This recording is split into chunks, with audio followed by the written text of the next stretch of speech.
hustler. Word, I pull the trigger long. Grit my teeth, spray to every nigga's gone. Got my block sewn on my dope spots. Last thing I sweat, so move like a king. What up? What's going on, y'all? Happy Saturday. It is time for another episode of the In the Zone podcast. It's your boy B False in the building. Welcome back to another episode. I'm excited for this one. People. It's a special episode. I've got two fellas on here that you all know and love. I've been holding them in reserve for the new year and for this movie in particular. I'm going to shut up a lot today and let these three have at it. You know, that's not my way, but that's what I'm doing this rip. Real fast, let me introduce him. My man, 50 Grand. I've known this man since 1986, since before New Jack City was set. Yes, went to high school with this man, one of the funniest cats I've ever known, my boy, Frank Townsend. What's going on, brother? Man, I'm good. How about you, bro? Hold on. Oh, shit. Hold on. Can't hear nobody. Hold on. Y'all can hear me? Yep. Yeah. What happened to your audio? Technical difficulties, peoples. It happens. Hold on a sec. Oh, shit. What about now? There we go. Hold on.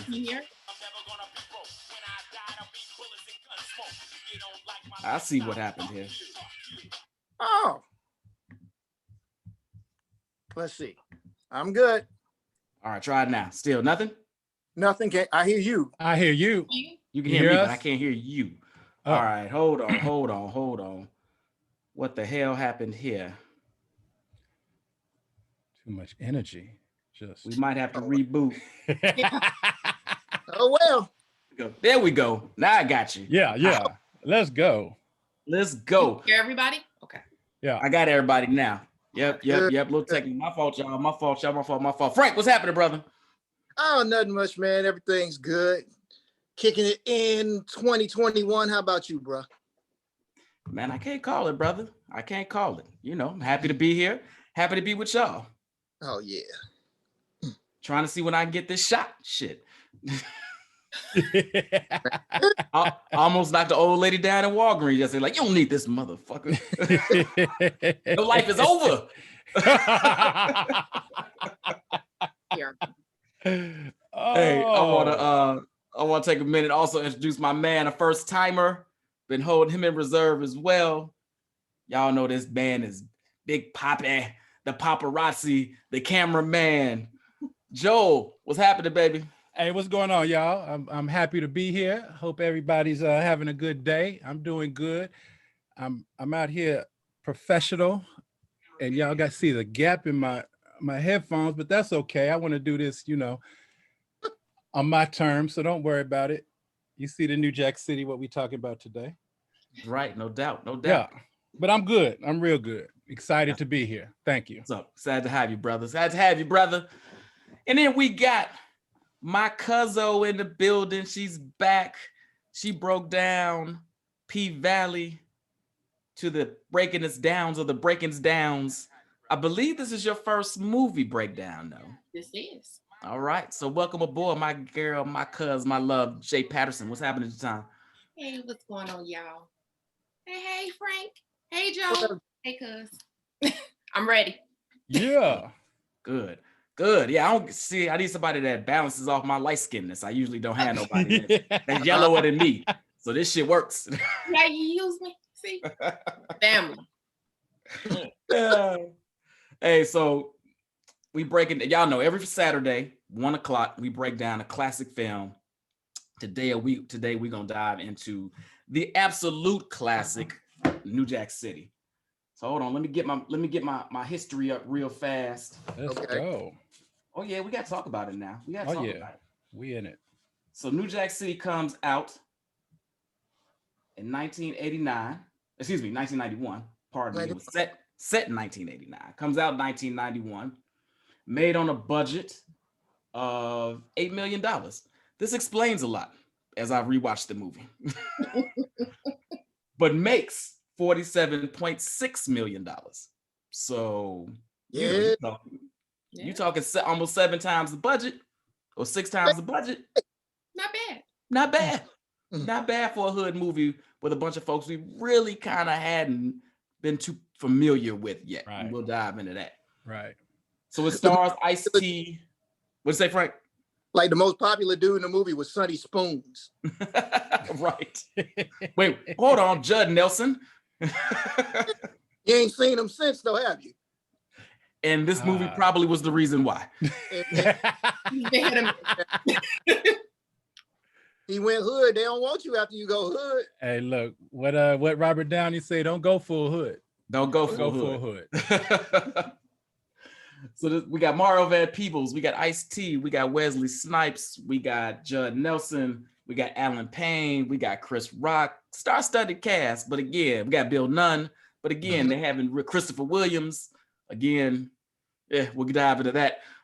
Star-studded cast. Dude.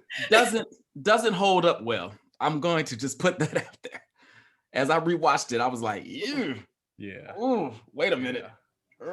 Yeah. Still love it. Still love it. Right. I mean, Still it's love a, I was low key still kind of impressed when I rewatched it. I was like, it ain't bad. It's shot very well. I think it's shot well. Acting, spotty, but the actual cinematography was actually shot pretty well, I think. Hey, and look, that's the movie. So plus I did a little research, plus I had heard some stuff, but Mario Van Peebles was talking about that because that was his first, directorial debut. But if you look at the opening scene, he was talking about how he wanted a crane shot. And they was like, crane shot, dude, what?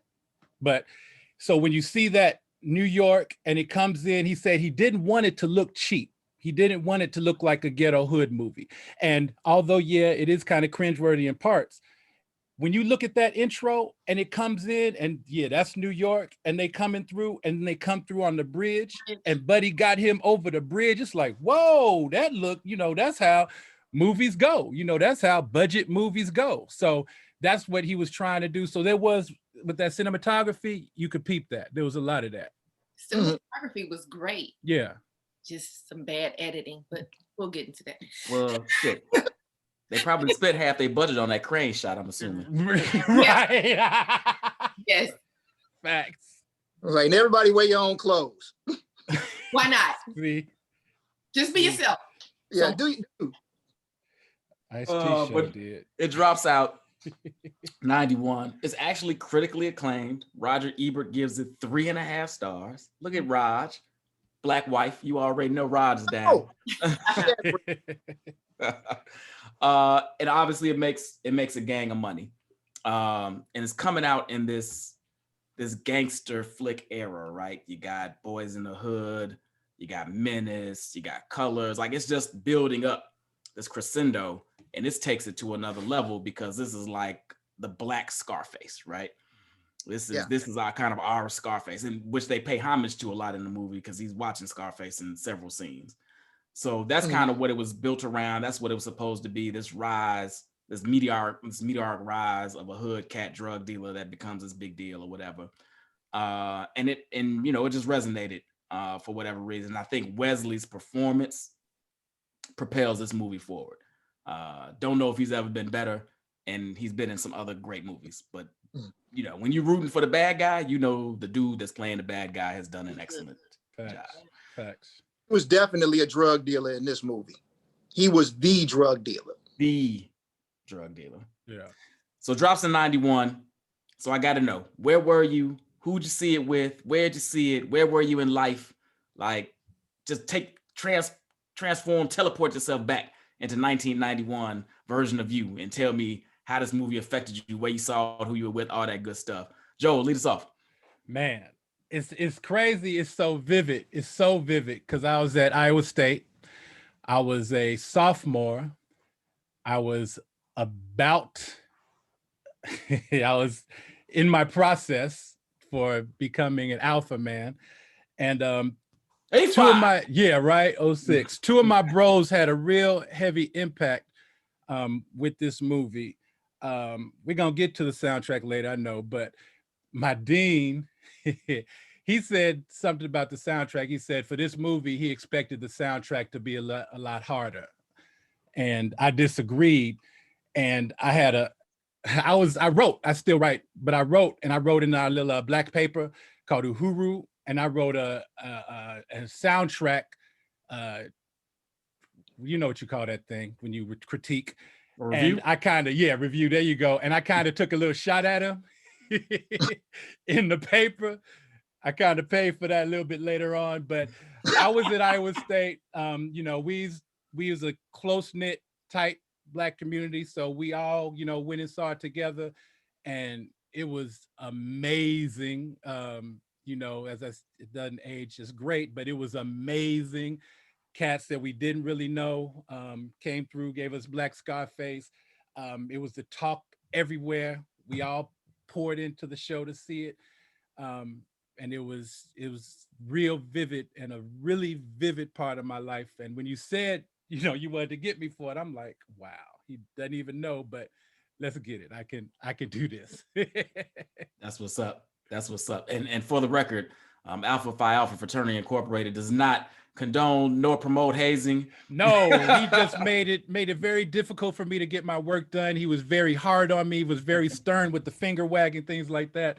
Most definitely. Peace out to my dean, Mark White. Extra long study sessions, no doubt. Right. Oh yeah. Make sure I got a lot of homework done. Cuz, tell me about it. Funny for me, I was 10 when this movie came out. Oh, fucker. But I saw it twice. I saw it with my mom, her boyfriend, and his daughter. And then I saw it with my older sister, Karen. And Karen. So, yeah, for me, it was like a lot of New Jack City was pretty much going around in the environment, somewhat the neighborhood I lived in, like southeast side of Chicago. So yeah, the dope ropes was real. We have a building that resembles the Carter here in Chicago. So yeah, it was a lot of realistic things. And then some things I'm like, even at 10, I was like, that wouldn't happen. That couldn't happen. So yeah, it was a good movie. It was a good time. What's up? Frank, where were you at, brother? Man, take it back. 1991, I was in River Oaks. The Oaks? That's why I took my girl. I swear, we was the only people in there that wasn't folks. I swear to God. It was tight in there. GD loading it down. I was like, ooh, this is the wrong time to be in this red coat. But I got it. So it was one of those things like, I got my popcorn, I ain't leave. I was like, she's like, I got to go to the bathroom. I was like, you go by yourself. If you don't make it back, I'm not looking for you. I was like, I got the car keys. Understand that. If I got to go, I hold it. That's what's up. That's what's up. Yeah, I saw it in Hyde Park Theater. Okay. And they had it in the big theater that had the balcony and shit. Mm-hmm. So I'm up in the balcony, me and my girl, we checking it out. And by this point, you had seen a couple other gangster flicks or whatever. But like you said, this one, like the hood came out. Thick. Deep. Deep. And I'm probably, you know me in high school, Frank, I'm probably 5'4", 100 pounds and shit. But your attitude was always 6'7", 290. Yeah, that don't play well with the hood cats though. You was the biggest little dude in the school. It was like, what? Why is people just afraid of this little dude? Yeah, that shit played at Young. That shit didn't necessarily play at 53rd Street. So, I got my little cutie with me, they checking it out. And I'm like, they peeping her. And, I gotta swell up a little bit. All the yeah, nigga, that's why we was in the balcony though. I was like, yeah, let's go up there. So hopefully motherfuckers won't see us. But yeah, man, it just really, even then, back then, Nino and Wesley, I was just drawn to him. It was just like, this a cool motherfucker. And then this is when light-skinned motherfuckers was still like in. Like we was on the fringes of being out, but we weren't quite out yet. This pushed y'all out. Nicole and already said in the chat, this shit murdered light-skinnedness. It was over. He did. Yep. Wesley killed it, and then Christopher Williams piss poor ass didn't help neither. No. It wasn't his fault. When he got stabbed in the hand, that's when he lost all his light skin powers in real life. It's like when what's the name get his head hair cut? Yeah, like Samson. Like There we go.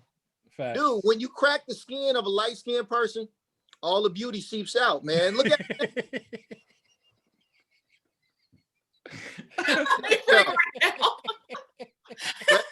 killed y'all on purpose. On purpose, man. That wasn't supposed to happen. He stabbed him in real life, I heard. And all the beauty just evaporated. Hey. Look at him now. See, once the oxygen touched his blood, it got in the stream. It's a wrap. A wrap after that. Done. Let me not get stabbed in this motherfucker. So We'll be the same again. I'm barely holding on as is. God damn it. Let me take my vitamins. I'm praying. Drinking my green tea. Keep it zen. So let's dive right into it. And I'm sure we got a lot of little plot points and questions we'll get into later.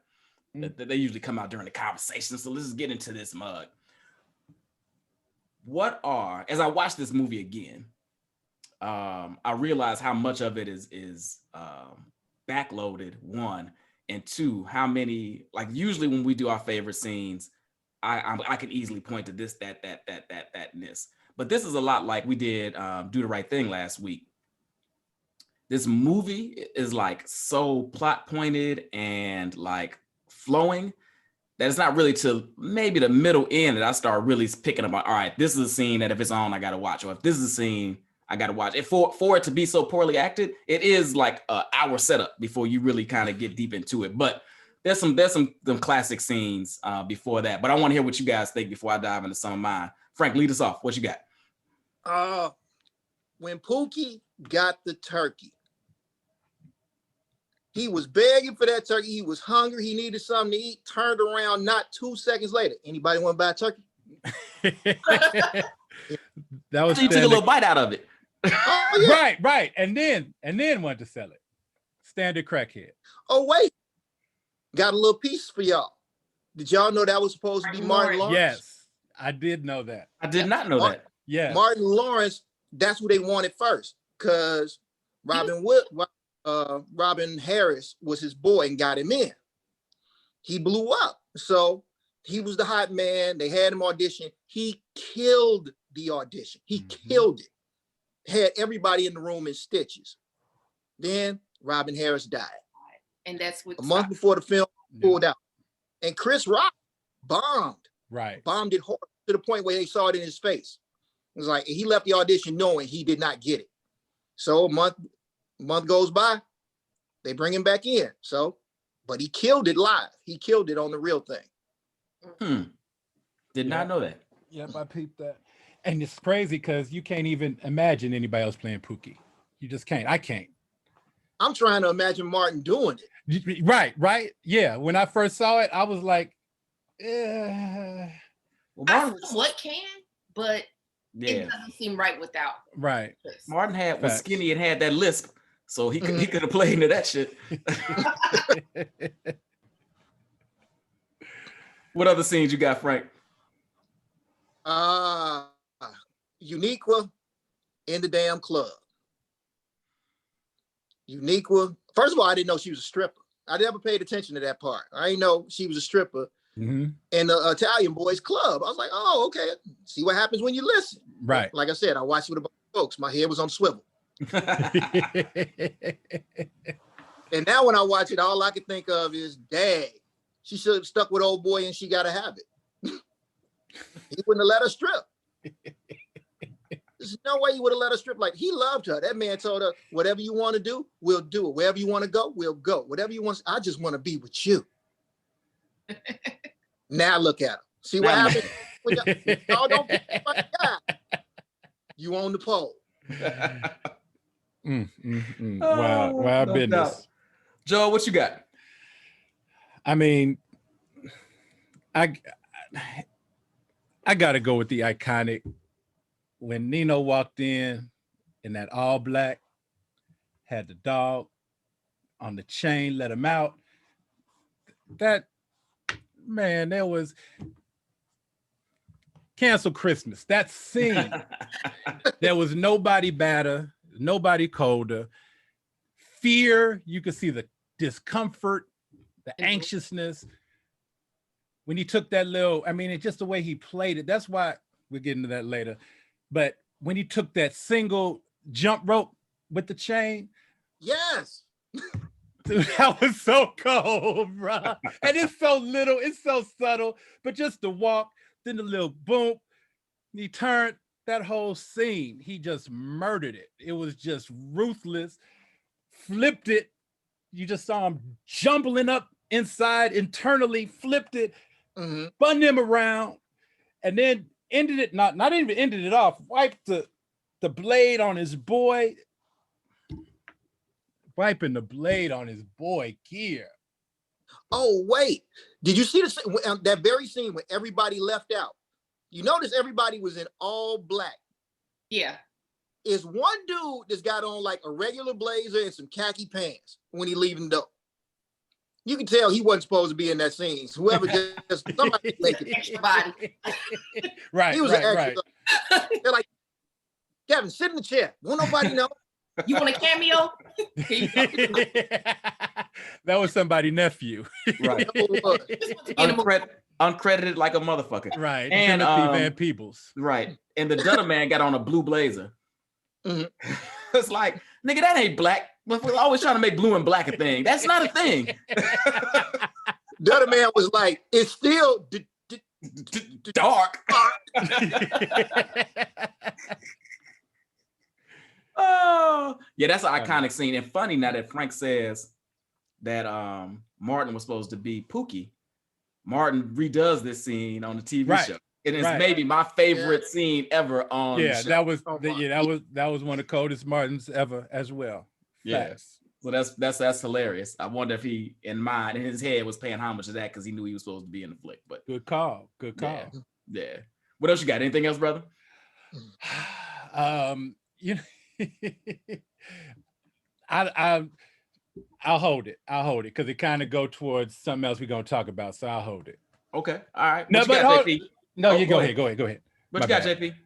I'm all My over the favorite place. scenes kind of go towards like some of the favorite lines that were used in the movie, right? So I have to be I'm gonna tiptoe around it a bit. That's right. Don't be stepping on favorite lines now. Right. That's why I step back. It's just I don't even want to really get into it because it's hard, right? Yeah, every scene that I like had a hard ass line with it. Right. No. All right. Hold them. Let me dive in here, tiptoe around that a little bit. Yes. I like the very first meeting at the Spotlight when they're in the basement. Clearly, they haven't moved upstairs to overlooking the club and all that yet. They still kind of low level. I like how that subtlety was in the movie as well, right? Like they sitting at a folding table, and when they first coming up, now they got fancy ass stuff in towards the middle and end. And then Nino lays out the plan for the Carter, and it just really shows you his mind, right? How mental, how he's ahead of the game. How you put him in a corporate boardroom, and this man is the CEO of McDonald's or wherever else he would want to be. The way he just laid out that plan, and you really get the criminal mastermind feel to him. Plus, you get a couple of little funny Dudderman jokes that we'll get to, which is just forever classic. And you just feel the camaraderie and the love already brewing in this little family, right? So I always like that scene. I hate this scene and love it all at the same time when Mario Van Peebles brings Judd Nelson over to Ice-T's crib for the first meeting. Yeah. It's so poorly acted by Right. everyone involved. Right. That is hilarious. Right. They don't want to do it. They shot Facts. first day. They had to. Facts. Had Right. to. Had Nobody to. It comfortable was like a table read. Right. on a broken mic. It was awful. It's like, let's just run the lines, but don't put the emotion into it. Let's just run the lines. This big biscuit head. I mean, just That awful. biscuit head. Where did that even come from? Oh my God, the whole scene is awful, Cringeworthy. but it makes me laugh so hard that it's got to be one of my favorites. So Yeah. I can't even play it.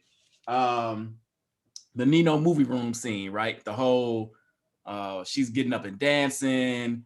She tells she can't have kids. This is where you really start to see kind of like the asshole Right. ruthless side of Nino, right? He's Mhm. like, look, hey, she can't fuck neither. Maybe that's why she can't have no kids. just awful, man. Just awful. And let me Right. say, old girl could not act to save her life. She was fine. They couldn't dance. Michael Michelle. Wait, Michael Michelle or the other one? What was the other girl's name? Michael, He's talking about Michael Michelle. Oh, Yeah. as fine as she was, could not act to save. She could be dead if you shot her. Yeah. Yeah, she was bad. She was Quiet. bad. She was bad on New York Undercover. I was like, boy, light skin privilege is a motherfucker. It sure live. Wish I Sorry, cuz, but it's a thing, and you know it. Shut up. your time sitting over there like, huh? I sign up for this. Right. I love it when Pookie loses it in the crack store and starts doing in the whole raid scene. Yeah. Pookie's funny. The raid is awful. Again, some of these scenes are so bad they in my favorites because they're so poorly done. Right. Right. Big Poppy already talked about Nino losing it at the mansion. Probably my favorite scene. Yeah. Classic. That was a good scene. Just Classic. But he already dived into that. The wedding shootout. Yes. How the Nino uses the little girl as a Okay. shield. That yeah. I was like, he is a fucking monster. He's a monster. And Yeah. that was questionable though. People questioned it. They were like, with that scene the way it was shot, he was using her as a shield. But some people were like, but did you see how he placed her low Nah. and then ran off? I was like, no, he used her as a shield. He's trying to get up. Yeah. Well, There was no care in that scene from It was like Nino he Brown. placed it down. I was like, no. He was like, you are my shield. Right. I'm outta here. whoever said that is the type of person that would use a child for a shield. I promise. Whoever you was talking to would use a child for a shield. Right. Clearly. I mean, the girl didn't have no stunt double, so he couldn't throw her down. He had to put her down, but I mean, he picks the girl up, shields himself, rolls on the stairs with her. I mean, she was like this in the air. Yeah. Right. Clearly. Right. That's Right. what she Yeah. Very much so. Come on, stop it. But again, that tells you how far Nino will go, right? It's funny because a lot of these scenes told you exactly who these people were. Yeah. Right. Funny shooting a jump shot in the park, trying to make a couple of dollars. He's Yep. the hood star. G Money was not a drug dealer. He sold dope. It's a big difference. Mm-hmm. He was a dude that just wanted to live the life, shine a little bit, and kick it. Mm-hmm. Nino was a dope dealer. Right. About the money, about getting it done, holding it down. And those scenes showed you who these people were. Everybody got a scene that showed you who they really were. Yeah. Yep. Keisha. So going. Okay. Go. My bad. Go ahead. You know what I'm saying? Keisha jumping out and trying to defend everybody at the wedding and getting blasted. Right. That was Keisha, right? That was who she was. Right. Yeah. Right. Not wise, but that's who she was. At all. At all. Keisha was the hit. Rockabye baby. Boom. My baby. Yeah. What was you Yeah. gonna say, Joe? I was just gonna continue what Frank was saying in developing and quickly showing who G Money was. Even when he hopped in the ride and he was talking about the crack, his big thing was he got his dick sucked, his Jimmy sucked every single night, jumping And all my up. Jimmy That waxed was his every single excitement, night. right? Yes. That was his excitement. Not His even little the shriveled loot. up dick. Right. Right. When Nino said that, I was like, damn. Yeah, that was. Ooh, Yeah. you have to hit him like But- that. Right. That's in two of my other categories. But yeah. Yeah. But that, like what Frank said, showed you who he was early. Showed you what he was about early. No doubt. No doubt. And then I got two more. Ice-T kicks Nino's ass. I always love that scene. He drugged that motherfucker up and down stairs and threw him off fire escapes and shit. My only thing is, hey, shouldn't Nino been a little bit harder? Like, I thought he could have had a little more kickback in the fight. He got his ass The whole whooped. story of how he became who he was. Like, he was like, I started with the LA boys or whatever, the first gang. You would think he had more squabbles. Oh, yeah. Yeah. But really? Really? What he did that stuff. He had his minions. Really? He did have his minions. Okay. How did when he even getting in the gang? What did he do? He shot his An mother. old ass old lady. woman, an old teacher looker. That's I mean, true. if you look at how he ran everything, intimidation, disrespect, like what's the name at Valid? I'm not gonna jump off, but the way he ran his whole operation. I mean, that's why I failed.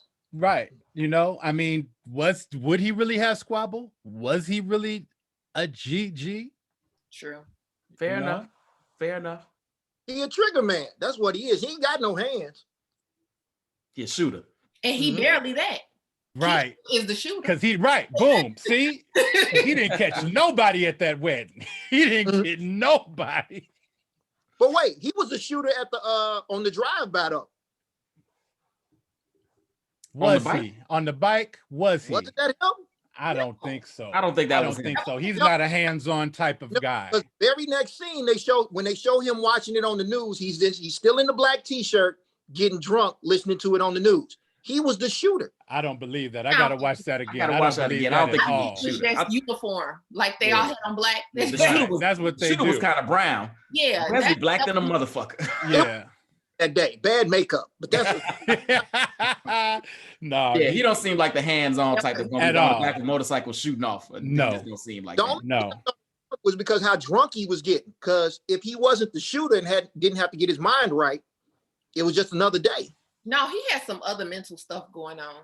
Because Yeah, I think he had a lot going on. he was there. fucking up. Mike G, shut your ass up. Some guests we know. Everybody know a lot of people that was on this show. Mike G. Mella. And then last one we got Nino in court when he just Stood up Classic. and pointed out Akbar brother from the bank. Brother from the bank. from the bank. We don't own no poppy fields. Right. Broke it down. Yeah. Skin loss. Another light. I mean, A big one too. Dude. rat. Nino was a rat though, bastard. Facts. Again, was he I'm a going G? down, taking a lot of people down with me. All of No, them. Nino, Can I speak to my lawyer? All right, let's get into the quotes. Let's I know go. everybody holding on here. Everybody, let's get to the quotes. Ladies first. Everybody gets. Listen, I got a litany of these mugs. So everybody gets 3, and then we'll dive in free fall after that. Okay. So, Rasta man, when your services are no longer needed, Yeah. broad daylight. That was like, I was like, this mug don't care about nobody. Right. I was like, yeah, he just don't care. He's a hothead. Yeah, okay. And Keisha was the hitter. Love that one. Sit your $5 ass down before I make change. change. Yeah. Yes. Iconic. Cancel this bitch. Yeah. Like with the champagne on her head. I'm like, Yeah. Like go cancel for this. my 3. Yeah. Oh, cancel this bitch. I'll buy another. Exactly. Yeah. More light skin game. I'm telling y'all. Right. Yeah. This was the end of us. The end of us. All over the place. It's just horrible. What you got, Frank? What quote you got? Ooh. Okay. Ice-T. I'm gonna go back to your opening scene. And he's like, yeah, I know him. I hate him. So what? What's up? He was like, really? You said that like you was this 16-year-old girl. Come on, man. Facts. Oh, and then we got when Judd Nelson was saying that Pookie wasn't supposed to be there. And then Mario Van Peebles was jumped in. Next thing you know, Chris Rock said the one comeback that black people always go with. Your mother. That's it. Your mother. That's all he needed. Everybody on this panel has dropped that line at least 100 times in their life. That's all you needed to say. It's your mother. Facts. Your mama. That's what I said. Your mama. Yeah. And the one that confused me, I want to shoot you so bad, my dick is hard. That was so awful. Even then, that was awful. And that's the line he said with the most conviction the whole time. He was like shaking at the tip. Like He meant that. He was shaking.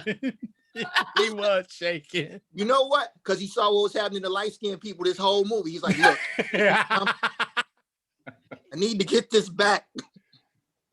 I gotta hand this off the past some kind of way. Right. and it missed. It missed. Yeah, that's the most convincing he was the whole goddamn movie. Yeah. His best piece of acting. Yep. Yeah.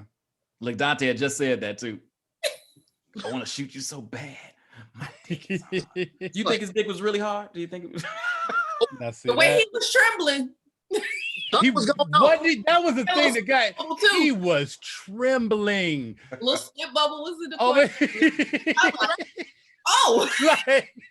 Like, where did he go to get that scene from?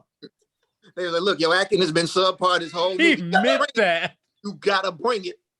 I gotta try to get an Oscar. No, sir. You're not gonna get one. But nice try. Who wrote that shit? Right. Oh, that's it. That's the worst, best line in the movie. Yeah, facts. In tears. Sorry. What you got, Joe? Okay, I'm gonna do a little bit different. One of mine is like really underrated. You ever have a movie or a song and it makes you say a word that way like your whole life, like never ever? Yep. When G Money said, and I'm embarrassed, but fuck it. He said, "You ain't nothing but a high-priced hoe." Oh, I've been saying that shit just like that my entire motherfucking life since that movie. When I want to say some ill shit, oh, she ain't nothing but a high-priced hoe. Just like that. And that's all G Money. That line was so hilarious to me. G Money said some stuff. He said, didn't he? He really did. I think that he's kind of a Mitch, but we're not going to discuss that right now. Next, in the iconic scene, filled with lines, at the end, he sat down, sat back. Now, leave me. Just get the fuck out. Just get the fuck out. Leave me. And then G Money, motherfucker, no, get out. That shit was just so raw. And then the irony of, am I my brother's keeper? Just to flip it a little bit, go on another level, open my third eye on you. Going biblical. Genesis 4:9, Cain and Abel. After Cain killed Abel, and God said, "Where's Abel?" Cain, like, am I my brother's keeper? Like, am I supposed to be holding him down? And for them to flip it, or for Nino to flip it into supposedly, am I my brother's keeper, holding shit down, when he killed his brother. Little piece of irony there, and I think that was some deep ass shit. That's why it's crazy. This movie was like garbage in places, and then it was deep as fuck in others. Actually, it was always messages in the movie. Throughout. He said Cain in that scene. Yep. He said the name Cain in that scene. Yep. When G Money comes on the roof, the first thing out of Wesley's mouth is Cain. Boom. Mhm. Look at that. I got to watch that again. I didn't even notice that last night because I watched it again last night. I got to watch that again. That's good shit. Yep. Yeah. That's deep. That boy went. That boy. Woo. That. Open the third eye so I We can on top of the clearly. pyramid. Let's with our go. eyes on He this gave us one. the verse. You see me? Let's go. Let's get it. I want to come back. See, this is why I've been waiting on you motherfuckers. Here we go. My man. All right, I got a couple of them, and then we could just free fall. Yeah. I like silly shit. Yeah. Mine is a terrible thing to waste. Back to the titties.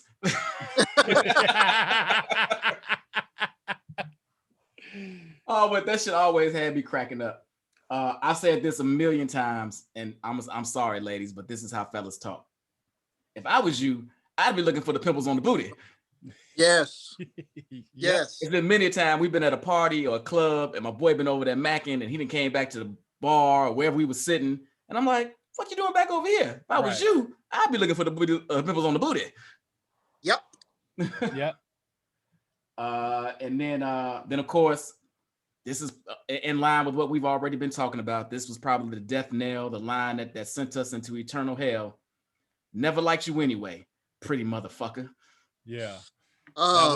That's signed, sealed, and delivered y'all fate. Dude. Eradicated all light-skinned folks. Dude. Wesley killed y'all personally. Single-handedly. He had an agenda. Turn the tide. Like he had that shit inside him for years of abuse and all that shit. He was like, I'm killing all that shit in this movie. Everything y'all said about me being dark, I'm coming for you. Coming for you. Right. Hey, look, tidbit on that, which is crazy, which is kind of like Wesley hooked Christopher Williams up with the part. Really? When Wesley, he was, and this is crazy as fuck too, Wesley was doing a one-man show at SUNY, State University of New York, and Christopher Williams used to do his motherfucking lights. Really? So in his one-man show. So wow. when he got Nino, which also crazy, was written for him, Buddy, Barry Michael Cooper wrote it for him because, now go back and Google and watch this, because of Martin Scorsese and Quincy Jones's Michael Jackson's Bad. He said some shit like, I thought they really got a cat from off the street to do this part. So he wrote Nino for him. Wow. Known facts. Dropping them. Let's go. Wow. Thank you, That's right. He was the gang leader in that video. Yes, he was. And he came to Mike like, you ain't bad. You ain't nothing. Yeah, so he got that part wrote for him. And so he brought Christopher Williams on because that was his buddy. Like, come on. Just to motherfucking kill him and embarrass him and that was not his change boy. the tide for the youth. Humiliate me. Right. It was a what type of friend are you? Friends like you who needs it in. Right. From lights to that. Wesley been planning this for years. Right. This is master plan. Because for like 15 years after that, dark-skinned dudes was holding it down. As a matter of fact, I think light-skinned people was the ones that sent him to jail. Right. We say it was not a jury of his peers. It was a whole bunch of light-skinned motherfuckers on the jury. Yeah, light-skinned cats was like, you know he ain't paying his taxes. That I heard. Remember what you did to Akbar. Mm-hmm. When he went in, that's just it for Akbar. Holding grudges. Crazy. Yeah. Oh, what other lines we got, y'all? That's wild business. We can freestyle it now. Coming in the door. See ya. And I wouldn't want to be you. Money talks. Bullshit runs a marathon. Yeah. See you. And I wouldn't want to be you. Yes, sir. And we can go back to this one. This great line. All this for who I'm laying the pipe to. Man. I don't give a fuck about the fuck that whole bit. I was like, oh. Yeah. He let it ride. Yep, he did. True. He said that shit like he really meant that. It was like really meant that. Yeah. Yeah, it was like they both was fucking on set. and they got into an argument. That was real. That Oh. spilled out. Yeah, Nola darling. Right. Oh, Chris Rock again laid up on the stairs with a Scotty on him. That shit be calling me, man. Classic line. Have Oh, you that a million times? Yeah, that should be calling me. She be calling me, man. Be calling me. Like, you used to be prom queen, now you prom fiend. I had that on my list. Right. Oh, another one with going back to what you was talking about showing who somebody was. This is another line when he was going off on what's her name? Selena, his wife? Selena. Broad, whatever. No, I didn't marry her. When he's going off on her and she like swung or she grabbed him or something, and he was like, "You ever touch me again out?" and stop that shit. Step. Like, Yep. You took and that she step was back? like, right. And she was like, "Oh, okay. You right." I won't.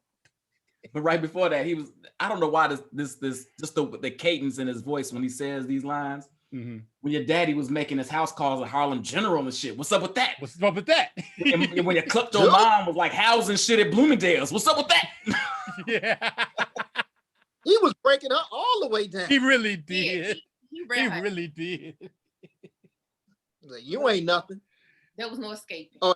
Yeah. And one of her horrible ass lines, "I know you, Nino. I've seen you kill." I was like, oh God, get her out of here. Oh, the whole line about when she was like, "I'll testify." Right. Okay, Even baby, my life. I love- The baby girl was the breaking point. I think that. Yeah, that was it. Yeah. Yeah. And this too. I said this for about 3 or 4 years in just stupid ass random settings, just because I love the way she said it. You better step off, Grandpa. Aw. Yeah, Grandpa. that was one too. Just the way she said it, it would just be random as fuck. I'd say they'd be like, "That don't even fit the scenario." I'm like, I don't care. I just want to say Right. Right. Sound like Riley. Lullaby his ass. And of course, as we already said, "Rockabye Baby." Rockabye Baby. That has transcended. Yes, indeed. I know damn well ain't nobody sucked your shriveled up dick. Oh, one more. It's always business, never personal. Personal. And only Yeah. to get that flipped. Yeah. Right. Right. Only Sure to did. get later. That's why his dick was hard, because that was personal. That was Yeah, super cool. very personal. That was very personal. Personal. Little too close. Unadulterated, man. Would you please shut the fuck up before you have a seizure? Oh, Donovan, he couldn't get that out. He was like, it's unadulterated. He used to do. He Unadulterated did motherfucker. did a man badly. Did No, him they didn't. badly. Didn't. The He speech didn't in deserve half the stuff he gave. class yet. You said what, Frank? Say he ain't had money for them classes yet. He couldn't help that. And then Wait. I had one more. What am I, your ghetto tour guide? Got all the equipment up in here. You don't know shit. Yeah. I got Nino back at the wedding, going to Selena. You still mad at me? Oh, Yeah. Like, yeah, that. Damn it, I did have that one. Yeah. Yeah. Still mad at me? Fuck you then. like, damn, dude. Right. Yeah. He was wild. He was wild hundreds. Wow, boy, I did that. I did have that one. Oh, and then hold on, and then at the end, Ice-T. This probably was actually his best line delivery. "I should have killed you myself, bitch." Mm. I love that shit. Yeah. Nino's like, "That's the difference between me and you." Yeah. And what? Your soul is required in hell.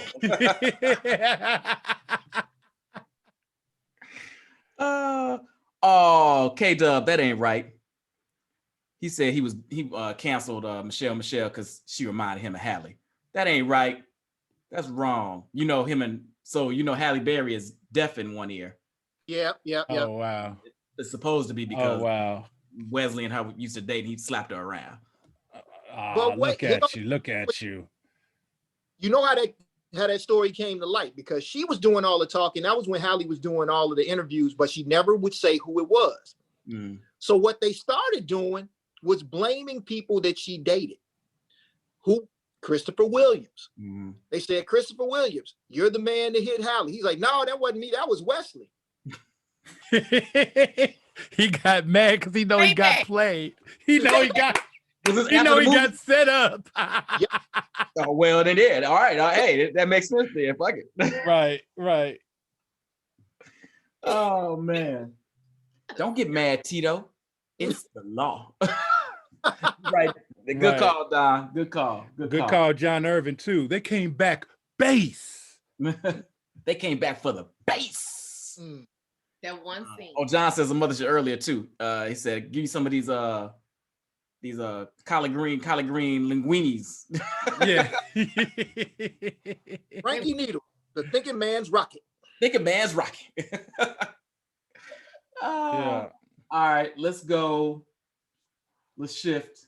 So we did scenes, we did quotes. Most memorable character. Now, it's clearly Nino. Right. It has to be. Clearly Nino. But I'm gonna make a case. I'm gonna make a case for Pookie. Yes.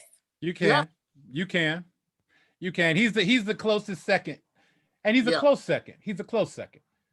Because it was Pookie. It had to be Pookie. I mean, Wait, so Frank, you go Pookie before Nino?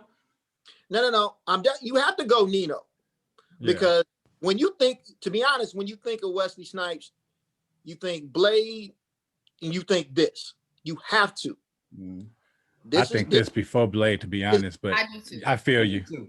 I feel you. Kamisha, our classmate, me and Frank's classmate, she says Blade, but I think it's this. Those are the two movies that come up. Mm-hmm. That's it. Yeah. Too long with you just talking about bullshit. It's like, why would you even, Wesley? Right. What about Passenger 57? Oh, gee. I almost forgot for a moment about that. Sorry. About Passenger I mean, 57? Yeah. I think White Men Can't Jump before either of them. Oh, Really? Yeah. Passenger 57. Before Wu Man Fu. What the fuck was the name of that shit, Frank? Just because that's so flagrant, I remember that because it's so, I mean, come on, bro. It's just like you did. It's like, why would you? Yeah. Yeah. Yeah, but you're right. It's this and or the Blades, depending on what kind of head you are, and then White Man Can't Jump. Yeah. Yeah. Those are, and then we'll get into those later. So all right, so we're saying, and then Pookie's a close second. What about G Money? Tragic little hell. Dude ain't over there. Yeah. Now, I ain't gonna lie. When you was in the theater and he went to smoke that rock the first time, every woman in the theater was like, no, G-Money, don't do it, G-Money. Yeah. It's in the script. Shut up. Yep, showing up. No, Yeah. not G Money. True. Like, yes, G-Money. He ain't supposed to be. That's right. Facts. Fuck, Does Okay. The Rock steal his good looks? Another light skin tragedy. God damn it. Yeah, y'all. That movie, it might have been that movie. It might have been That New was Jack It City. was the death nail in the coffin. It might have been New Jack City was the death of the light skin. Mhm. It was. Damn. R.I.P. I'm also gonna throw Keisha and a Dutta Man in there as memorable characters. There you Yeah. go. Yeah. Keisha Keisha, Nicole already said in the chat, but Keisha was the epitome of your ride or die. Yep. Facts. So was She got- Dutta to an extent, and you add the stuttering in there too. She gave her life for Literally. Right. her crew. Right. Yeah. Like, in fact, just a quick scene, this quick and just a little something that I just thought about when old man first pulled out in the spot and Ice-T grabbed him. When Keisha sat down, I think it was that scene, but there's a scene, I think it was that scene, but when she sat down, just her face of concern, like, what are we gonna do? It was like, whoa, Keish she be in it. And I just see that now that you said how she was like the protector and the ride or die. I remember that scene. I think it was then, but it was a scene she did. Yeah, she sat down and just the look of concern was like, what are we gonna do? Yeah, it was. And that scene, that's funny in that scene too, because as both of you all aptly pointed out, everybody's like characters keep being revealed in this movie, right? So old man pulls the gun, Ice-T springs into action. I don't know where the hell G Money is. Chris Williams hits the floor. Do you see him? Yes. I made a note of that. He hits the floor immediately. He ducked. He wasn't. He's such a bitch. Such a bitch. He hit the flow. I made note of that. He was like, I am the dope dealer IT guy. I don't Right. I do not do this. I do not do this shit. He ducked out. So y'all didn't tell me this was gonna happen at the meeting. Right. The reverend here, the kids, I thought this was safe. This is bullshit. And then, like you said, Keisha comes over concerned. And what's G Money do? He laughing. Mm-hmm. Right. He laughing about it. Keisha's like, oh shit, are you like she was right. seriously concerned that Nino almost got fucking took out. Exactly. Crazy. Yep. All right. Is this the best movie the Stars ever made? We kind of already dove into Wesley and what we think defines him as a character. Somebody mentioned Shamika mentioned Shadow from Mo Better, another good call out. Yep. Okay. Shadow. It was good. I mean, it was a good Enjoyed character. But yeah, he was cool. But is this the best movie he's ever been in? Best movie he's ever been in, or best role he played is different. Depends on how you define. Yeah, I think that this is his best role. I think he killed this more than anything else. If I'm really thinking about it, yeah, hell yes, the best movie he's ever made. I mean, White Men Can't Jump was cool.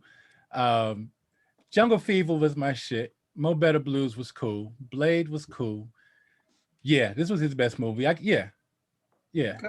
Even though the movie wasn't, tremendous now still, but yeah, definitely, and it's definitely his best role. He murdered it. He murked it. He did his thing, without question. No doubt. J-Time, what you think? As I'm looking at this, like I'm looking at his filmography. This was it. This is it? For him, yeah. Like, people who argue with me, like I asked my best friends, and it was like, well, Blade. This was it for me. Like, I'm like, when I look at these movies, like Demolition Man. Oh, that was trash. Right. Oh, God. There's nothing. It's like New Jack City was your breakout, and this was it. Right. Wesley, it never got better for Wesley. But yeah. I'm sure he'd hate to hear this, but no, it is what it is, Wesley. And then he played the little smooth brother in the movie For Us Ladies. Waiting to Exhale? Yeah. He was in it for like 5 minutes. Exactly. Yeah. If he had more character, we probably could have had, women would have, been vouching for him and said, oh, but he was great in that. Sorry, Wesley, this is it. Side note about that. I'm glad you brought that up. Mm-hmm. So I'm in the theater, I'm watching Waiting to Exhale, and he comes on, and all the ladies, ooh! And I'm still in my light-skinned feelings. I'm like, for real? For real? For real? This motherfucker for real? All right, whatever, motherfucker. But it's something about when a guy plays a hard role like that. That's just it. Oh, wow. That get it for y'all? We love it. Oh, okay. Oh, let me tell you, I don't look at Denzel. I look at him like, oh, he's an uncle. Like, I never looked at him like, oh, he's just so fine, until he played like Frank Lucas, American Gangster, and until he played Alonzo in Training Day. Then I was like, oh, shit, Denzel. Well, in fairness, when Denzel was in his prime, you were like 6. So, I mean. But still people, like say he's good looking. Like, I got friends my age that are like, oh, Denzel's fine. I was like, and an uncle? Kind of way. But as soon as he was a bad guy, your drawers got wet. That what you said? Okay. Yeah. Right. You gotta shoot up her car to get Jaton's attention. Rock-a-bye, baby. Right. So all the brothers out there listening that's been asking me about all these years, now you know what you got to do. You got to go rob a couple of gotta go.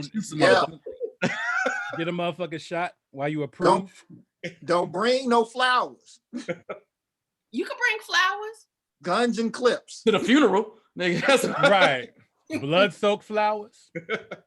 Of the I just had some business, baby. I just had some business. I like flowers and guns. Roses. Guns N' Roses. There you go. There it is. Frank, what you think? Best flick he ever made? It's definitely the best role he's ever played. Mm-hmm. It was so complete that you felt like he was really that dude. He's Nino. Yeah. He is Nino. Nino didn't exist until he did that. Fact. He is the embodiment of Nino. Everything else, I mean, Blade is it's a dry character though. You know, the movie is cool, but the character itself is very dry. As a matter of fact, Blade is kind of like Neo from the Matrix. You just deliver the line. Mm-hmm. All you gotta do. You ain't gotta act, just say it. Yeah, ain't a lot of range. Wasn't a lot of range for that. Yeah, and do the Not at physical. all. Yeah. And I'm a Blade 2 guy more than a Blade guy personally. I enjoy that one more. Yeah. But I mean, agreed wholeheartely. As a role, this was it. This was it. And to be frank, looking at his IMDb, because I mean, he's in some movies I enjoy, but he's never made anything that's just been like, all right, that's gotta be it. This Right. left a lasting impression. Yeah. All right. He What was- about I'm sorry, go Joe. No, just quick. And he was even saying, I didn't see this movie. What was the movie Brooklyn something he was in? Oh, with Brooklyn. I saw that. He Brooklyn's was Finest. Yeah, that's it. He Yeah. was talking about he was kind of weary to play it because he didn't want to be in that stigma. Antoine Fuqua convinced him and said, well, this is kind of like Nino after, rehabilitated Nino. Because Wesley says that to this day, or at least when the article was maybe 5-6 years ago, but people would come up to him like, oh, bruh, I was Nino. You was an inspiration, dog. That's what I was doing, or I do that. And he's like, you didn't see that Nino died in the end? Right. Right. No, all that That's shit. not what I'm not That Nino. part. I'm an actor. And you didn't see that? So yeah, it's still, even now or recently, he still gets that. So it obviously affected more than just the four of us. Yeah. Right. And Sugar Hill, I forgot all about Sugar Hill. There's a reason. There you go. I like it. I like it. And he was mellow in that. But once again, still not standout, but he was all right. Yeah. Eddie Kane was better than that. Yeah. Well, crackheads rule. Hey, I ain't never not liked the crackhead in the movie. I'm just gonna say. If you're not a whack crackhead, Because they got some of the best lines. It's best easy lines, to do best so. scene. Yeah. Smoke the TV, mama. I smoked. Yeah. I got What the new about Chris dance Rock? for your mama. Speaking of crackheads, Chris Rock, best movie role he's ever played. Now for him, that's probably different. Like Is it? it put him on. No, Yeah, like what? Y'all don't think he's done anything better? Name it. Go ahead. I'm Like waiting. I like him. It's not a movie, but I like him in Fargo. Can't do it. Never Movies we seen it, so talk I about. can't speak to it. But I haven't seen that either. CB4, he was good. New Jack City. I mean, CB4, I liked it. I enjoyed it. It was funny. But again, your face. So boom, a movie. Give me a movie. No, I can only give you Fargo, and it was a series. Right, exactly. So how's it different? But he has a better role. If you want to talk about role, Okay. All right. Okay, and that maybe Yeah, I might give you that. Which movie- one was that? movie not. Which but- one? Which role was that? Not to put you on the spot, but No, in Fargo, he was like. you're still talking movies though. That's what I'm saying. Movie Okay. role Fargo. Movie roles. No. The problem. Oh, so you're gonna the problem switch it? Chris Rock- problem Chris Well, he's Rock- been on Saturday Night Live. What'd you say, Frank? My fault. Go Problem- ahead, bro. The problem that Chris Rock always has is that no matter what role he is, He's Pookie. he's Chris Rock. His voice, he's a character in and of himself. So him being somebody else, it's hard to believe.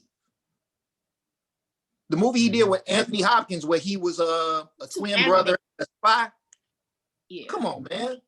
You He's ain't no spy. animated in Chris his Rock. like hand gestures too. His hands always are like, that. So it's Yeah. him.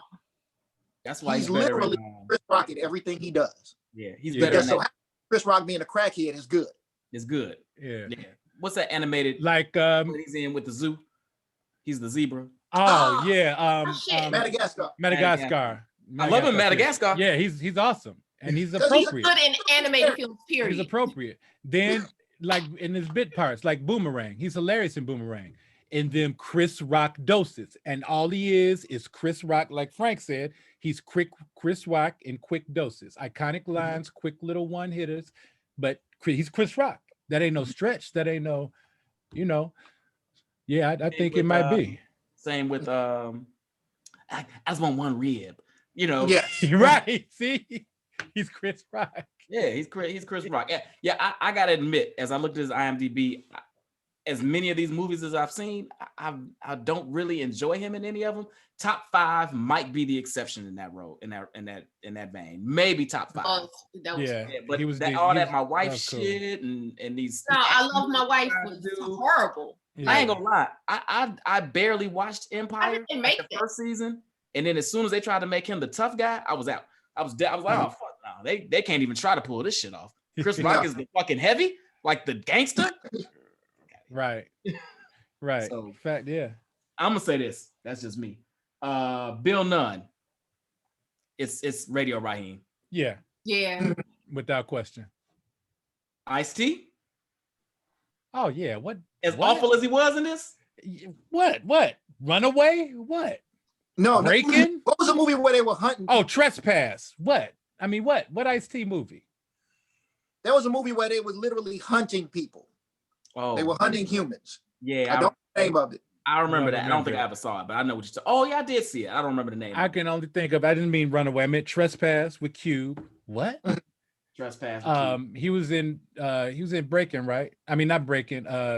He was in Beach Street. Beat Street. Yep. What? But I'm trying. one thing you got to give him credit for, though, you got to look at it like this. This movie, Ice-T was a big deal back then because they made this movie in New York. All the rappers that are out, they got a dude all the way from the West Coast to come to the East Coast to shoot this movie. No other rapper at that time could have done it. Yeah. Look, you know how he got the role? What do you do? Yes, I got this. I got bombs to drop still. Hit it. All right. So Mario Van Peebles was in the bathroom. I think the party was in Hollywood. I think it was in LA, but he was in the bathroom. I'm not He sure heard I a like the way cat. this started He heard off. a cat, right? He heard a cat saying some shit like, if you could give me a microscope to try and focus in on how little I gave a fuck, you couldn't get it. Or some old pimp sounding shit like that. Mario Van Peebles came out, like he literally said he like came out a stall or some shit. He came out the stall or whatever and was like, hey, I want you to be in my movie. Ice-T was like, this motherfucker on bullshit. No, this some bullshit. He didn't think, he thought he was just saying some shit because of people he was around or whatever, da-da-da. But he kept, at him, come and do this movie, come do this movie. Ice-T was scared to do it because, he was popping right then. He was like on his gangster rap shit.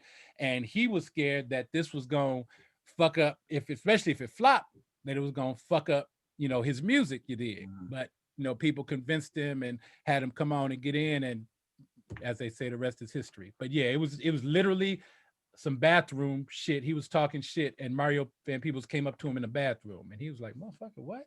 Right. He must have been really impressed to leave his cocaine in that stall.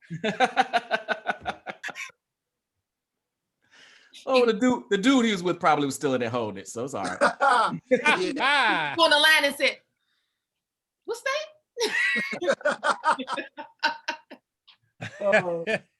Judd Nelson.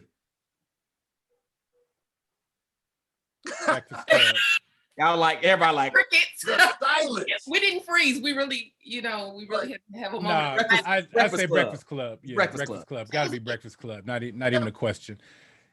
Anybody could have done Judd, whatever his name is, wrong. Nelson. Right. Could have been Judd Apatow. Biscuit Head. We'll get to that in a minute. As a matter of Could have been Ashley Judd. fact. I would have preferred Ashley Judd, as a matter of fact. Alan Payne. Will you argue Jason's lyric? I would argue Jason's lyric. Yes, it has to be. Yeah. Joel is unconvinced. Yeah. Okay, so no, this is. I didn't think this was gonna come up, but it's like a running joke with a lot of my friends. I haven't seen a lot of movies. Jason Lyric happens to be on my list of movies I haven't seen. So Okay. I'm being silent. So I didn't think this was gonna happen on the New Jack City. They say it came up. Shit. I didn't think it was gonna happen. Y'all was throwing some stuff out, and it was just shoot. But then it's like Jason's Lyric. I was like, dang, it got me. Like, fuck, if I had known how to watch that shit yesterday too. Okay, yeah, but I have no idea. I haven't seen it. No, I'm not a huge Jason's lyric fan. I do love Bokeem in that motherfucker. Yeah, he was good in there. he was crazy as hell. Crazy as hell. I spent good money on that shit, mama. Love that fucking line. But he got me when he but, you see all them niggas I just shot. Yeah, all them niggas. Yeah, but there's something about it that I do like. What about the rest of these ain't even a question. Yes, it's yes. My favorite category. Would this movie have been better if Denzel Washington and or Angela Bassett had been in it? No. Here's where, look, you shaking your head. Nobody ever wants to ride with me on this. Here's where I'm going for it. Denzel should have had had Judd Nelson's part. Well, he brings a whole new. No, I'm sorry. Scratch that. My bad. My bad. Denzel should have had Ice-T's part. He should have been Scotty. Brings a whole new level to this because Ice-T is horrible in this movie. Horrible. Here's the problem with putting those two in it. Now you just put those two in a really bad movie. Well, Denzel's been in and Angela's definitely been in a few bad movies. Yeah, but they had some bad ones. When I say bad, in this movie, the extras were bad. And all you had to do was hold a cup. Right. I think Denzel raises everybody's thespian abilities just by being on set. I would have wanted him to do that though. They would try. Have this on his resume. Dude, look at the extras when they raid the Carter. Sheer mayhem. They were cracking me. It was like they were doing the Flavor Flav dance. That's all. How you walking like it's like The Walking Dead before The Walking Dead came out. Like they were dragging their feet like zombies. It was just shit was bad. You know what? I'm just sitting here. I'm like really visualizing scenes and putting. Yeah, that shit might have been amazing. Amazing. Denzel versus Wesley. That might have just changed the whole little Dibbo. He wouldn't have said that dick hard line. No. If he had said it, it would have been different, but he wouldn't have said that line. He'd have had another line right there. Oh, that would have. Yeah, I'm gonna get with you on that one. I'm gonna get with you on that one. I put Denzel in Ice-T's spot. Maybe even that line like how you said his lines as Frank Lucas, it might have went over. Oh yeah. Yo ass, you just like you just like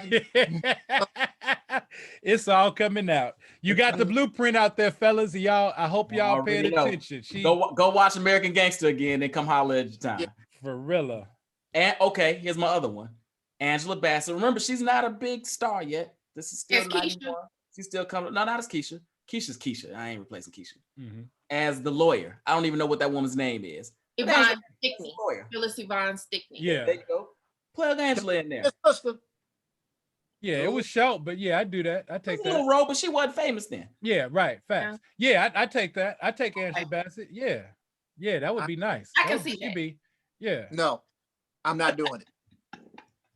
No, y'all. Like, you're not gonna put these iconic actors in bullshit roles. Yes. Low key. Like, what's wrong with you? That was my dark skin crush right there. Oh, you liked? Oh. Okay.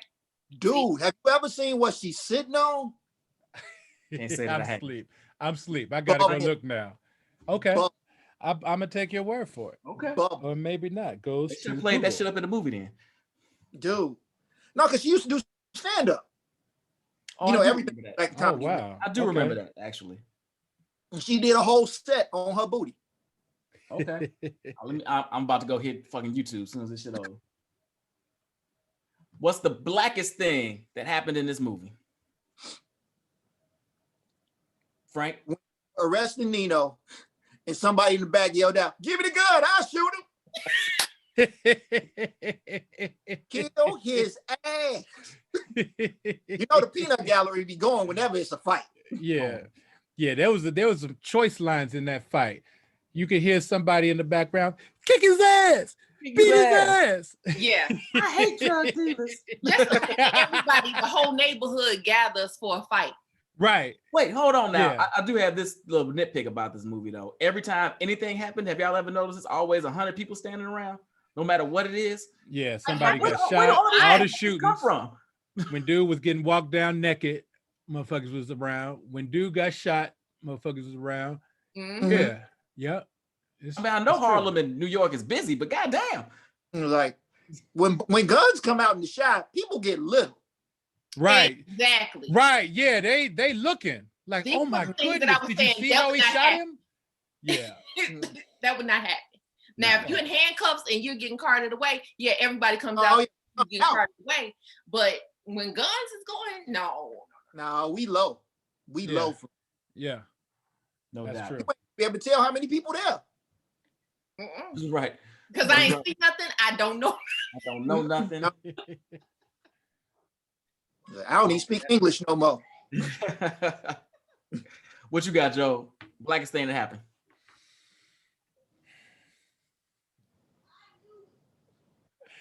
If, Joe is laughing his ass. if he didn't actually shoot up, but the first time Pookie was about to break and he had the pipe and he's wearing that America shirt. Oh, Like that's some ignorant ninja stuff. You got on this America shirt before you about to break your motherfucking kick, put the monkey back on your back with some crack. That was hilarious to me. That was I think that. Symbolism. Yeah. Right. What you got, JP? Oh, are we talking about like symbolic stuff too? No, anything. The blackest thing that happened. Whatever. That was the blackest thing I named, when the whole, like, everybody comes out to see something, like to see what's happening. That's what we do. Like, who is that? Mhm. Nosy as hell. But I love what were you gonna say? no, because there wasn't no phones back then. We couldn't record the fight. So you had We were world stars by ear. Right. That's right. Yeah. Then you got around the fire cans and told the story and shit. That's how we spread shit back in the day. I love though, just the symbolism, things that happen, like throughout the movie. Like when they were out there at the basketball court, Mhm. and as it pans up and away, you see crack kills. I wrote that down. Yep. Yeah. Little heavy-handed. It was always little just here and there. Little heavy-handed there, but I wrote that down. I'm gonna let you have it. All right, people, we got like 7 minutes, so we got to Go. fly through a couple of these things. Did this movie affect anything in the culture? I'm gonna say that Nino sipping the champagne from a straw started bitches doing that shit in clubs for the rest of our lives. Yep. Yeah, he sure did do that. Y'all got anything? He sure did do that. Well, Fashion. back in the club scene, everybody was doing dance routines. After that, everybody had a dance routine with their boy or their girl. Everybody had a little something, little step y'all could kick, and that was it. Yeah, I thought the club scenes kind of set off the future club scenes. The belly club scene that happened because of New Jack City. The Opening scene. steady, that's all New Jack City. That's all New Jack City. I was being stupid, but Nino started the whole motherfucking gangsters eating bananas shit. Wait, Oh boy, from Belly. I don't like that shit. I don't like it one bit. right, Okay, yeah, one bit. exactly. That was all New Jack City. I thought that homage. scene, I thought that scene what was funny was I think Nino, and as I looked at it again today, it's the first time I've really noticed this. I think he intentionally ate that banana in front of him because he knew the motherfuckers was calling them monkeys and shit. And I think he Yep. was kind of like playing into that shit. Nice. Okay. Mm-hmm. Because this I take monkey that. finna ass. Yeah. And then in the very next scene, he went back and called them monkeys. Mhm. He went back Yeah. to report to the Don or whatever. All right. Anyway, what you got, cuz? Fashion and just like the whole like the lifestyle. Okay, so you couldn't find, everybody was like rocking dope ropes still, like the big ass chains, the track jogging suits, the Jeep culture for me I think started with this movie. Oh, Like, Yeah. Yes. nice. everything was like you got to have a Jeep right after this. Samurai But in the Suzuki. background, cause they riding around in the Jeep. So I think that was like, that was it. Yeah. I did want a motherfucking Wrangler. a geo tracker after this. You wanted to try? I did. I wanted a geo tracker bad. I did. Everybody was getting like Jeep Wranglers at that time. Yeah. And I still Suzuki Jeep sidekicks. Wrangler. I still want a Jeep Wrangler. Me too. I'm still thinking about getting one. Shit. Yep. Fucking Now- toy car. What was that? Jatan. Were you one of those chicks that had the jogging suit with the French roll hairdo? I did not wear French rolls. Thank you. Please. I wore wraps. Okay. We can roll with the wrap because that was versatile. But the French roll in the jogging suit. Oh, the shoulder pads of it all. Like, how, You got the shoulder higher pads. the better. Like, what was it? The more boxy your fit was, the better off you were. Like, it was terrible. Hey, we just rolled with it. It was like not like we was looking at y'all going, "Ooh, her shoulders though." They right up by her ears. Hey, but look, even the guys, like his suits, he was padded, Oh yeah. Yeah. boxed up. It's very perpendicular. Yeah. Yeah. But at least with guys, the broad shoulder thing has always Yeah. sort of killed the women. I was like, this is You can terrible. fake, but with a sister, it was like, ooh, like girl, she could set a pic. Ooh, look at her. Yeah. Look, my personality. Ross say, "Don't hate on the French roll." Clearly, rocking that motherfucker. I couldn't. I had one for picture day, and I was like, why? Ooh, now it's documented. Right, it's out there forever Dig it now. up. I was Dig it cute up. though. I was cute, like a little sweat bang, but yeah. No, Yeah, never again. That was a one-time thing. One time, You got 24 hours to post that picture. We need to see that. we need Yeah. I'm gonna go in there Yeah. and find it. For real. that. We need that. Yeah. All right, the poster. 1 out of 5. Where do you put it? 5. 5. 5.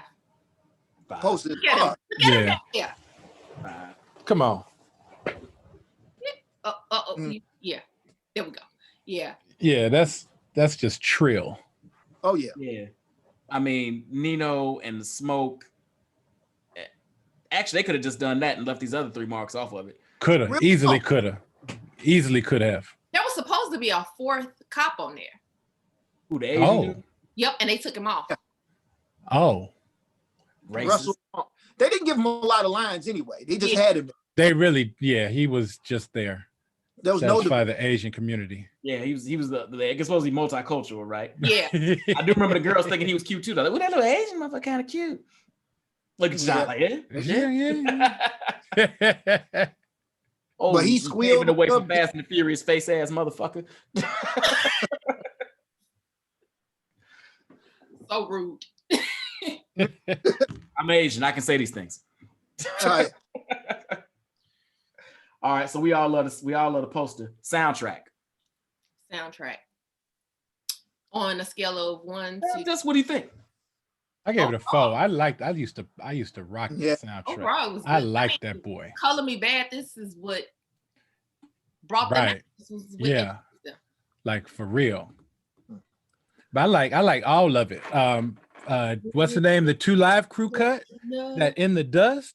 Yeah, the dick. That was crazy. Yeah, I mean, they was spitting. Them motherfuckers spitting. They was talking about something. I mean, Not about ass. You had Levert and Queen Latifah doing Yep. like that was Guy, Johnny Gill, yeah. Keith Sweat, Christopher Williams. Yep. Am But I back- dreaming? If you think about it, every movie Right. we had of genres killed the soundtrack. It was almost like they made the movie to make the soundtrack. Yeah. Mhm. Yeah. You can't find a bad soundtrack for those movies back then. No, It's soundtrack true. was everything. We used to It buy was. soundtracks. It was Absolutely. serious. That was part of the experience. Yeah. Boys in the Hood, Menace, Soul Food, Best Man, Boomerang. All of that. Sugar, Boomerang, All of that. soundtracks accompanied. Soundtracks were hand in hand with the movie. Like even this, the way I mean, because when you think about it, they played For the Love of Money like 3 or 4 times, and it was like literally different. It was a most different of the version time. each time. Yeah. Acapella with That the rap, acapella one without with rap, the yeah. going Yes. that montage. That's where it was. I mean, that's where it was good. Like talking about the cinematography, and that's where Mario Van Peebles brought his creativity, and that montage of the acapella going through when they took over and go, that was dope. Mhm. That was cold, and the music was just perfect. They Oh, killed yeah. it. Definitely. Yeah, soundtrack is up there. It's not quite Boomerang, No, it's not. Love and Basketball, Above the Rim, but it's in that Right. second Menace. Right. That's why I gave it a 4 instead of It's a in 5. that second tier. I gave it a 4. Still dope. I'm gonna bump that shit after we get off this thing. Yep. I got it already locked and loaded on my Spotify. All right, so I had a couple of nitpicks or questions about the movie. Chris Rock, the slowest bike rider ever? He was How the fuck is Ice-T keeping up with this Mar for miles? Yeah, crazy, right? Wait. On the very scene where he jumps the bike, where the hell do those stairs go? Yeah, They right. went this- Stairs to the edge of a train, something. This Is is that what I what was talking about, the editing of the movie. Like the way it was done, it was nothing that there was no transition. It was just like chop chop. I got another little gem about that one. Bring it. They were supposed to have that was supposed to be a car chase. However, The Crackheads don't. no, look, this is crazy. Another 48 Hours had just come out, and they had the bus and the drop top caddy car chase. And Mario Van Peebles was like, I can't do a car chase after that. I got to do something different. And so he decided to come with the bike chase with the slowest bike rider ever. Yeah, that was all. And because I went and looked after I read that, I said, I vaguely remember. So I went and got the, you can get the little YouTube. It was in the drop top caddy and Gans and what's the other dude? Forgot, on the bus. They shot Billy. Buddy. Yeah. And they shot Buddy and they was on the bus and they had a little bus chase through they was in Detroit, wasn't they? San Francisco. San Francisco. They had a bus chase through the town. Yeah, he should have just gone with a car chase, I think. Yeah, I think so too. That shit was Crackheads. crazy. He wasn't a crackhead yet. Right. He He was just a fine robber then. New Yorkers don't drive. Man, that's a good point. Them the foot walkingest calves, strong calves in New York. That's good. That's a good point. Yeah, cabs, trains, and feet. true. What else did I have? So when Pookie's at rehab and he leaves the first meeting, right? And the counselor's like, this program isn't a revolving door. Just because you walk out doesn't mean you can walk back in. And I'm like, no, he says, yeah. I'm like, wait a minute. Ain't that exactly what a revolving door is, motherfucker? Like, that's a terrible First of analogy. all- What are you talking about? You're telling me if I walk out and I F up, like I can't come back in and get the help I need? Like, That's what But rehab is. ain't that what this is? Right. What the fuck are you right, talking like about? you here to help me. Like, what's Like it is a revolving door. That's exactly what it is. What the fuck are you talking about? You're like, nope, you can't come. No. Okay. Right. Go back to your little crack life. Right. Right. We tried. Yeah, what the fuck are you talking about? The Carter as a strategy, is it really that smart? Do you want to produce, sell, and have motherfuckers smoking and keep all your money all at the same place? spot, all in the same place? The That's police why around that. And why was it so hard to figure out, like, why we need all this? Just keep raiding the motherfucker. You'll catch some motherfuckers doing shit At some day. point. At some point. Yeah, why did this take so long? I don't. if they walking around there like the Walking Dead, they on crack. They got crackhead string. They take the whole damn team down. They coming through the door. Do you hear Right. me?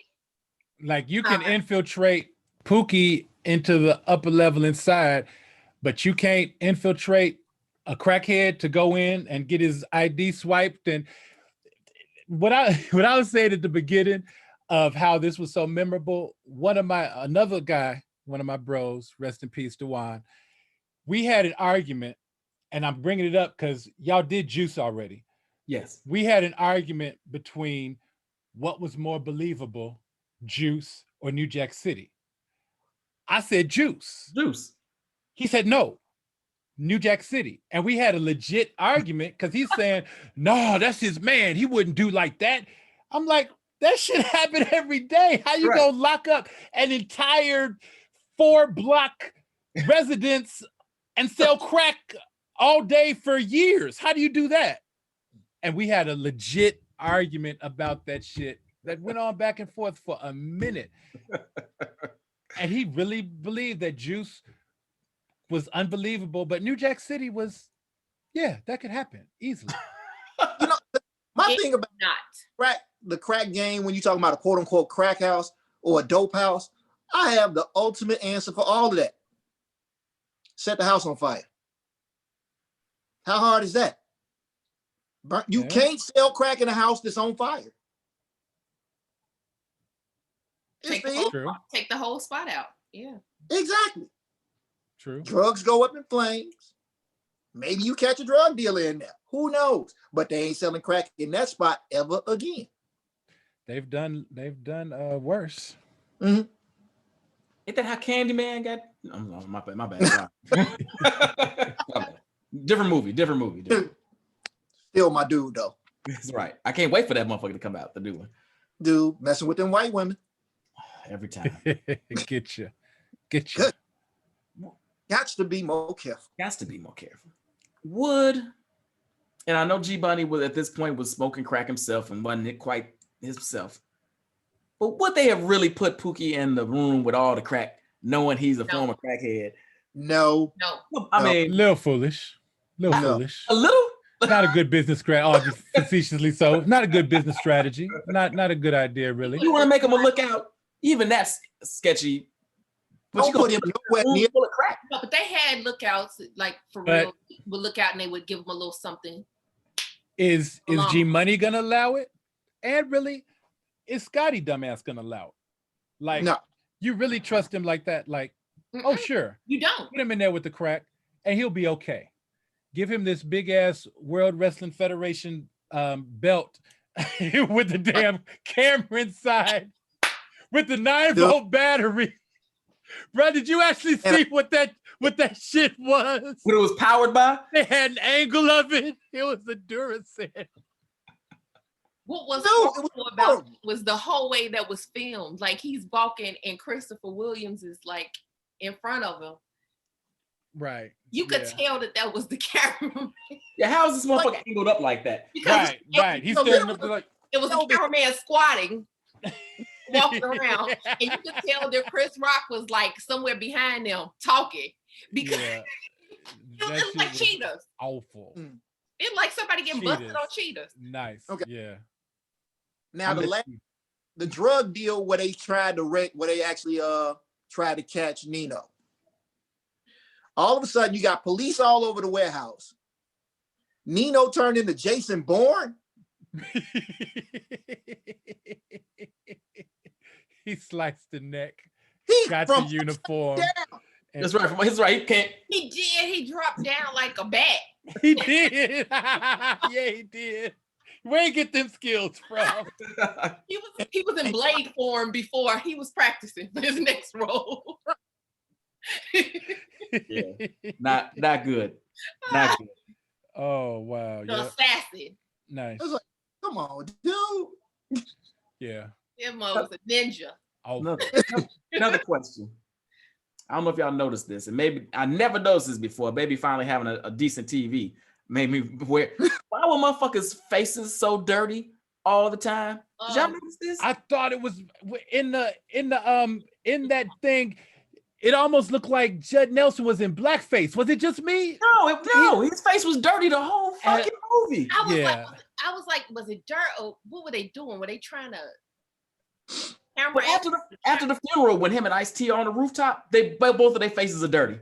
Wow. It's like, did y'all try to get in the casket with Pookie? Like, did they cut that scene and we just didn't see it? What the fuck happened? Yeah. I thought, yeah. They fought at the graveyard or something. They fought over the body. You know how it is. Don't They lower kept him it down. Lord, take me. Lord, take me. Right. Like, too late, already. Oh Man. why does G Money even go on the roof with Nino after everything goes? Why do you even go to this meeting? You got to know how this is going. He told you Because he high. that. There you go. Because he told you, Mhm. if this dude ain't who he says he is, I'm gonna kill him, and I'm gonna kill you. And you know he do that shit. Well, he was high when he told him that too. There you go. True. He was. He like literally. He was between blows. He was on the phone. Yeah. Absolutely. He was. That's right. He might not even remember he said that shit. Fair. Right. Fair. He's like, That's Fair true. That's true. My thing is, how did Nino not hear that? He's like, well, what you doing, man? That Well, part. right. Yeah, right. That part. He didn't hear that crack bubbling up. Yes, he Yeah. was getting house they supply. He knew. Absolutely. Another reason why I got to take you out. And why did he bring the pipe with him in the With him. pocket up to the roof? Goofy. He pulled that shit up out his pocket. You carry your pipe around with you just out and about willy-nilly. You thought he was gonna give you a couple of crumbs before he smoked your ass? Like you smoke before you get smoked? Like what do you think this was? He's like, well, this is gonna be a rough meeting. Light it up. Okay, I'm ready. Ready to go now. Yeah. Man. Hey, y'all. This is a good time. Any final thoughts? It is an iconic movie for all of these reasons that we can laugh at it, we can see the seriousness of it, we get some messages out of it, the fashion, everything. So, yeah. I've read that. I've read three things. I've read that that the dude that wrote it is supposedly he has a prequel and a sequel. I really don't think either's needed. Please don't do that. And then, of course, No. like everyone always does, they say the cat that does Snowfall, he's supposed to be doing a reboot. I mean, they reboot everything, so, but That's interesting. I feel bad. I don't know. I don't know. I don't think we need it, but I don't either, but I enjoy Snowfall, so I'd be interested. I might see it. I might look. But I don't think we need it either. I don't think we need it. It's gonna be like Superfly. Oh. Sorry. Terrible. Frank. Yeah. The movie said so much for our culture at the time. At that time. It really did. It was talking to a life that after that just blew up everywhere. Mhm. The music held it down. Wesley did his thing. And to be honest, I really got to commend y'all, you light-skinned people, for coming back after that. I really do. It's been an abusive time. That started an abusive time for y'all. Y'all just couldn't win. We took a lot. Elder Barge was on y'all. I mean, really, y'all had nothing after this for a good 15 years. For y'all to hold on, I'm proud of you. B, I'm proud. You holding it down for the light skins, man. I appreciate you. It's been a struggle, brother, and I appreciate you acknowledging these decades of work I've been grinding. I understand, man. I see the work you putting in.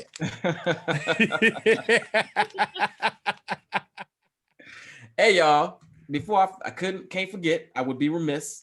I hope Stephanie is still watching, but I want to shout her out real fast. Hold on real quick. I want to pull up. Ooh, I text too damn much. Here we go. I want to shout her out real quick.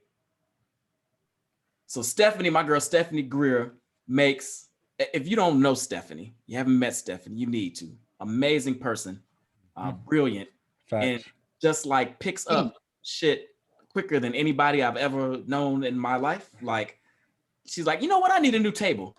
Next week, this motherfucker know how to make tables. It's like, what? How the fuck? Yeah. And got all the Facts. equipment and is making tables. Like, it's amazing. Absolute So if you need facts. t-shirts, if you need photography, if you need woodwork, if you need stenciling, if you need anything, I swear to God, I don't know what this woman cannot do. Holler at her. Counseling. I mean, she might even sell crack. I can't rule that out. She know how to make it now. After watching this movie. So hit her up, Stephanie's Creations 2, Etsy, etsy.com/shop.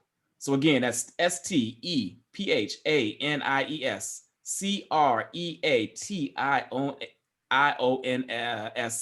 2, the number 2, etsy.com/shop/. If you want to email her, her IG page is at Stephanie's Creations _LLC at the IG. Hit her up, check her out. If you missed all that, shoot me a text or hit me on Facebook. I want to connect you. She can make amazing everything. So holler at her and support my girl's business. Hey, y'all, I appreciate this. Wednesday, I will be live again on the What's in It for the Black People Media. Our conversation will center around parenting and how our age demographic and this younger age demographic, we're going to say 35 and below, and then our kind of 45 and below-ish, how we parent a little bit differently and how we definitely parent differently than our parents parented us. So I've got 4 parents on of kids of varying ages. We're going to have that discussion. And then next week, right back here, 1 o'clock, we're going to dissect the classic, speaking of Superfly, the Mac. Oh, Down. Just fade it away. We're going to break that down next week. So, hey, Joe, Frank, classmate, Jatan, cuz, peace and blessings. Thank you for joining me. This was fun. Appreciate you all. Everybody that good watched. job, y'all. Good job. Appreciate you. Share this with your folks if you think they enjoy it, and we'll see you next week. We out. Hold on, I got to play a little New Jack real quick. Yeah. You got to tape that. I had the tape and CD when I found out the CD had an extra song on it. CD had the guy on it. The tape had 10 songs. The CD had the guy on it. So I went and got the guy from People's Records on Welch Street in Ames, Iowa. Dag, he remember the location. Hey, look, that was my shit. That was my day. In Iowa, that's all you had. Bruh, listen.